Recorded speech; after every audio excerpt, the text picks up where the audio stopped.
Cooperative law അടിസ്ഥാനപ്പെടുത്തിയുള്ള discussion വീഡിയോസിലേക്ക് സ്വാഗതം. ഇനിയുള്ള videos cooperative law അതും കേരള PSC മുൻ വർഷങ്ങളിൽ ചോദിച്ച മാത്രം ക്വസ്റ്റ്യൻസ് ഉൾപ്പെടുത്തിയ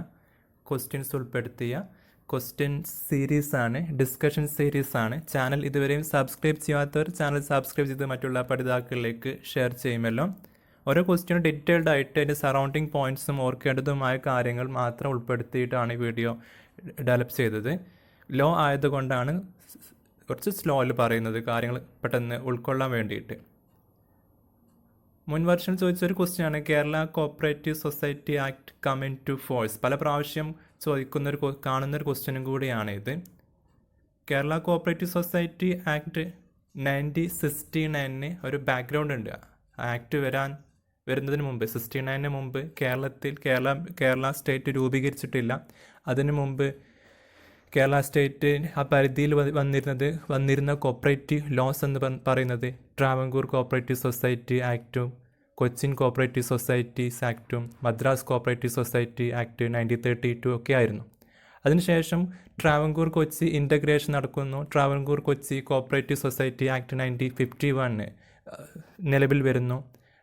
1952 ആ ആക്ട് 1952 അത് നിലവിൽ വരികയും അതിനുശേഷം കേരള സ്റ്റേറ്റ് രൂപീകരിക്കുകയും 1969 കോപ്പറേറ്റീവ് സൊസൈറ്റീസ് ആക്ട് 1969 എന്ന പേരിൽ കേരള സ്റ്റേറ്റിലുള്ള കോപ്പറേറ്റീവ് സൊസൈറ്റികൾ കൺട്രോൾ ചെയ്യാൻ അത് മാനേജ് ചെയ്യാൻ വേണ്ടിയിട്ട് ഈ ആക്ട് വരികയും ക്വസ്റ്റ്യനിൽ പറയുന്നത് പോലെ 15th May 1969 അത് കമ്മിങ് ടു ഫോഴ്സ് അല്ലെങ്കിൽ enact a uniform law on cooperative operation in Kerala state.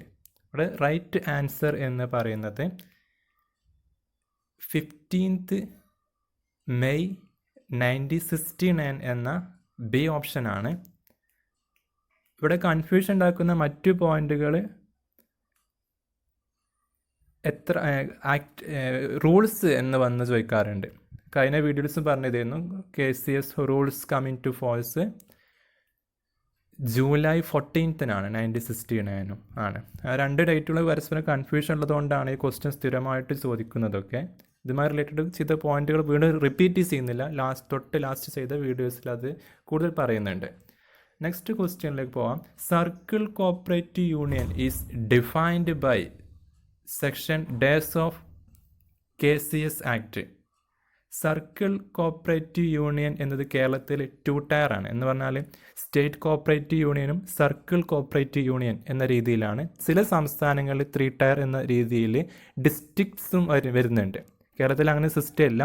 നിലവിൽ 61 താലൂക്കുകളിലേക്ക് 62ഓളം സർക്കിൾ കോപ്പറേറ്റീവ് യൂണിയൻസ് ആണ്. ഈ സർക്കിൾ കോപ്പറേറ്റീവ് യൂണിയൻ എന്നത് തന്നെ ഒരു ക്ലാസ്സിനുള്ള ഏരിയയാണ്. അത് ഡീറ്റെയിൽഡ് ആയിട്ട് നമുക്ക് ഈ വീഡിയോയിൽ ഉൾപ്പെടുത്താൻ കഴിയില്ല. എന്തായാലും circle cooperative union is defined under section 2C ആണ്. സെക്ഷൻ 2 സബ്സെക്ഷൻ സിയിലാണ്. കാരണം സെക്ഷൻ 2 ഒരുപാട് ഡെഫിനിഷൻസ് പറയുന്നുണ്ട്. ആ ഡെഫിനിഷൻസിൻ്റെ ഒക്കെ ഈ സെക്ഷൻസ് ഇമ്പോർട്ടൻ്റ് ആണ്. പലതും എടുത്ത് ചോദിക്കാറുണ്ട്. ഈ വീഡിയോസിൽ തന്നെ പലതും കാണാം. ഈ ക്വസ്റ്റ്യൻസ് എല്ലാം മുമ്പ് കേരള PSC ചോദിച്ച ക്വസ്റ്റ്യൻസും ആണ്. അടുത്ത question, state cooperative election commission is defined by section dash of the KCS act. State cooperative election commission കോപ്പറേറ്റീവിൻ്റെ എല്ലാ തരത്തിലുള്ള ഇലക്ഷൻസ് നടത്തുന്ന ബോഡിയാണ് സ്റ്റേറ്റ് കോപ്പറേറ്റീവ് ഇലക്ഷൻ കമ്മീഷനിൽ നോട്ട് മോർ ദാൻ 3 മെമ്പേഴ്സ് എന്നൊക്കെയാണ് പറയാറ്. മെമ്പേഴ്സ് എത്രയെന്നോ ആരെല്ലാം എന്നൊക്കെ പല ക്വസ്റ്റ്യനിലും കണ്ടിട്ടുമുണ്ട്. സ്റ്റേറ്റ് കോപ്പറേറ്റീവ് ഇലക്ഷൻ കമ്മീഷന് 2RC ഇത് പ്രധാനമാണ്, അത് ഓർത്ത് വെക്കേണ്ടതാണ്. Section 2 subsection RC. Next question, which one of the section defines the term federal cooperative society? Federal cooperative society define ചെയ്യുന്ന സെക്ഷന് ഈ ലാസ്റ്റ് വന്ന 3 ക്വസ്റ്റ്യൻസും സെക്ഷൻ 2മായി റിലേറ്റ് ചെയ്തതാണ്. അതായത് 2ലാണ് കോപ്പറേറ്റീവ് സൊസൈറ്റീസിൻ്റെ കേരളത്തിൽ വരുന്ന എല്ലാ ടേംസിൻ്റെ ഡെഫിനിഷൻ പറയുന്നത്. അപ്പോൾ അതിൽ പറയുന്ന വേറെ ഡെഫിനിഷനാണ് ഫെഡറൽ കോപ്പറേറ്റീവ് സൊസൈറ്റി. അത് IBയിലാണ് പറയുന്നത്, 2 2IB എന്ന് പറഞ്ഞാൽ ഡി ഓപ്ഷനായ സെക്ഷൻ 2IB. അതിൻ്റെ ഡെഫിനിഷൻ പ്രകാരം federal cooperative society means a society having more than one district as it and operation and having individuals and other cooperative society as its member. സിമ്പിളായി ഇത്രേ പറയാനുള്ളൂ. More than one district, society having more than one district. Members individual members വരാം, അതല്ലെങ്കിൽ മറ്റുള്ള cooperative സൊസൈറ്റികളും ഇതിൽ മെമ്പേഴ്സായിട്ട് വരാം. Next question, registrar may order to wind up a society under the provision of section dash of the KCS act. Registrar എന്തിൻ്റെ ഏത് section പ്രകാരമാണ് വൈൻഡ് അപ്പ് ചെയ്യാൻ പറയാറ് ഒരു സൊസൈറ്റിയെ? ഇവിടെ ഇതിൻ്റെ ആൻസർ എന്ന് പറയുന്നത് സി ഓപ്ഷനായ സെക്ഷൻ 71 പ്രകാരം 71 ആണ് registrar may order to wind up a society. Section 71 എന്നത് വൈൻഡിങ് അപ്പ് ഓഫ് സൊസൈറ്റീസ് ആണ്. സെക്ഷൻ 71 ഈ വൈൻഡിങ് അപ്പ് ഓഫ് സൊസൈറ്റി എന്ന സെക്ഷനിൽ പറയുന്നത്, അതായത് കുറച്ച് കാര്യങ്ങൾ പറയുന്നുണ്ട്. രജിസ്ട്രാർ ഒരു എൻക്വയറി സെക്ഷൻ 65 പ്രകാരം എൻക്വയറി, അതല്ലെങ്കിൽ സെക്ഷൻ 66 പ്രകാരം ഇൻസ്പെക്ഷൻ, അതുമല്ലെങ്കിൽ receipt of application made by not less than 3/4 of members. ഇന്ന കാരണം കൊണ്ടൊക്കെയാണ് സൊസൈറ്റികൾ, ഇതിൻ്റെ അടിസ്ഥാനത്തിലാണ് ഈ പ്രോസസ്സ് നടക്കുക. അതായത് സെക്ഷൻ 71 ആണ് വൈൻഡിങ് അപ്പ് ഓഫ് സൊസൈറ്റി. ഇതും ഇമ്പോർട്ടൻ്റ് ആയ സെക്ഷനാണ്. നമുക്ക് അടുത്ത ക്വസ്റ്റ്യനിലേക്ക് പോകാം. State cooperative election commission is constituted under the following sections of the KCS act. State cooperative election commission, വീണ്ടും ആ ഏരിയയിൽ അടുത്ത ക്വസ്റ്റ്യൻ വരുന്നു. State cooperative election commission constituted under the following section. ഏത് സെക്ഷൻ പ്രകാരമാണ് സ്റ്റേറ്റ് കോപ്പറേറ്റീവ് ഇലക്ഷൻ കമ്മീഷൻ രൂപീകരിക്കുന്നത്? ഇവിടെ ഇതിൻ്റെ റൈറ്റ് ആൻസർ എന്ന് പറയുന്നത് ബി ഓപ്ഷനായ സെക്ഷൻ 28B ആണ്. സെക്ഷൻ 28Bൻ്റെ പ്രത്യേകത പറഞ്ഞാൽ സെക്ഷൻ 27 to 33 വരെയാണ് ഇലക്ഷൻ റിലേറ്റഡ് ആയ സെക്ഷൻസ് വരുന്നത്. അത് 28 തന്നെ 28A ഉണ്ട്, അതായത് reservation of women and members relating to SC/ST. 28AA reservation of persons with banking experience. പിന്നെ സെക്ഷൻ 28AB നമ്മുടെ ക്വസ്റ്റ്യൻ അല്ല, സെക്ഷൻ 28AB പ്രകാരം election and removal of president, vice president.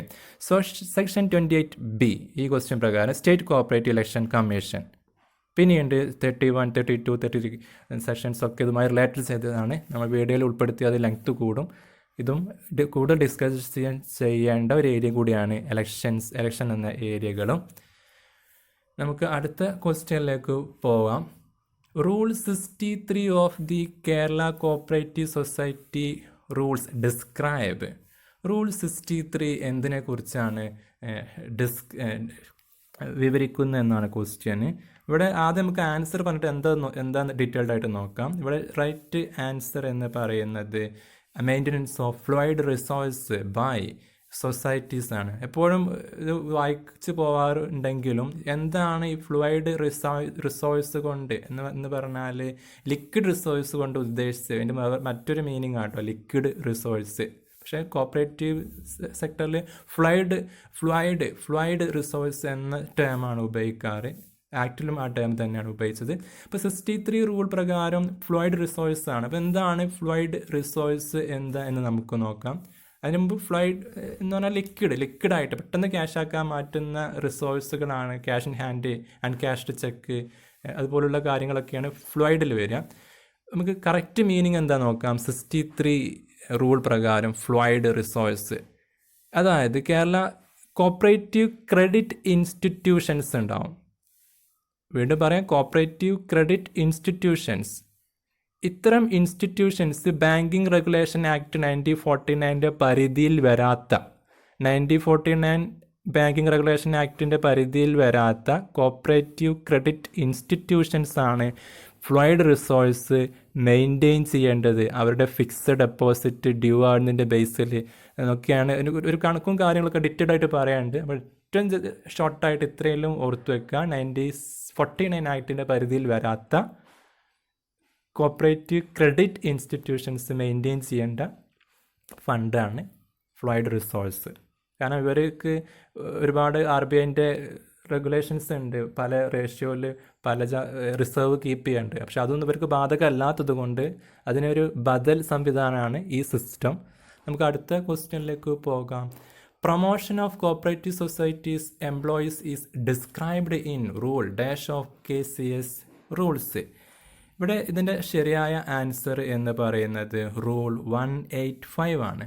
Rule 185ലാണ് അതായത് മാനേജ്മെൻറ്റ് കമ്മിറ്റി ഏത് രീതിയിലാണ് ക്വാളിഫിക്കേഷനും അർഹത ഉള്ളവർക്ക് പരിഗണന അല്ലെങ്കിൽ പ്രൊമോഷൻ നൽകേണ്ടതെന്നുള്ള കൃത്യമായിട്ട് പറയുന്ന 1969 ആയിട്ടുള്ള റൂളും കൂടിയാണ് 185. ഇതൊരു പ്രധാനപ്പെട്ട പലപ്പോഴും ചോദിച്ച് കാണാറുള്ള ക്വസ്റ്റ്യനാണ്. ഇതും മുൻപ് ചോദിച്ച ഒരു PSC ചോദിച്ച ഒരു ക്വസ്റ്റ്യൻ കൂടിയാണ്.